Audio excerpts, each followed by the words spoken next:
Officials say Russia's most prominent opposition leader, Alexey Navalny, has died in prison. He was 47 years old. Earlier today, Secretary of State Antony Blinken commented on the loss. We've heard the reports from Russia of Alexey Navalny's death in prison.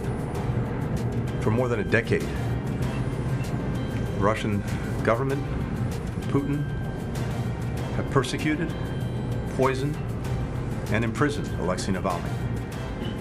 And now, the reports of his death. First and foremost, if these reports are accurate, our hearts go out to his wife and to his family. Beyond that,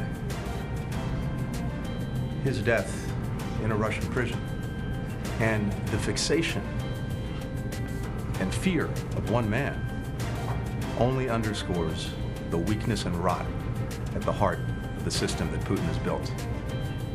Russia's responsible for this. We'll be talking to many other countries concerned about Alexey Navalny, especially if these reports bear out to be true. And joining us right now on the phone for more on those reports that Alexey Navalny has died is Russia reporter Mary Ilyushina. Mary, thanks again for joining us. Earlier today, we heard from Yulia, Navalny's wife. He was at that conference. She was at that conference in Munich. What did she say? Well, she said, first of all, she doesn't know whether she can believe the statements that are coming from Russia. For the official statements, she said that, for years, Putin and his government have lied. But she said if it's true, she wants Putin and his entourage to know, and I quote, that they will be held accountable for everything they did to my country and to my family.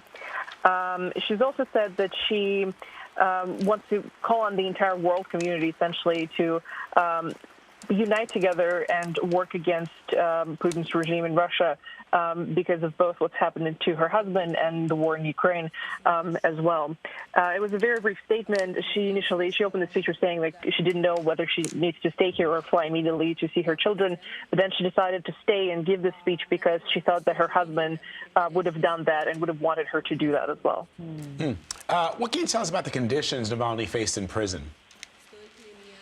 So he was sent into Russia's basically Arctic region. It's very far north. It's very cold. It's very remote. It's one of those sort of high security prisons in Russia, kind of almost reminiscent of the old Gulag system.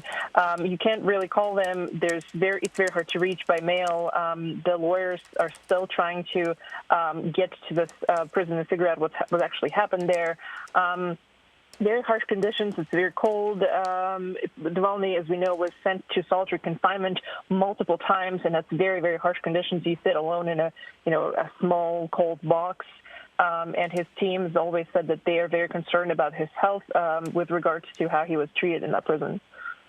Mary, thanks so much.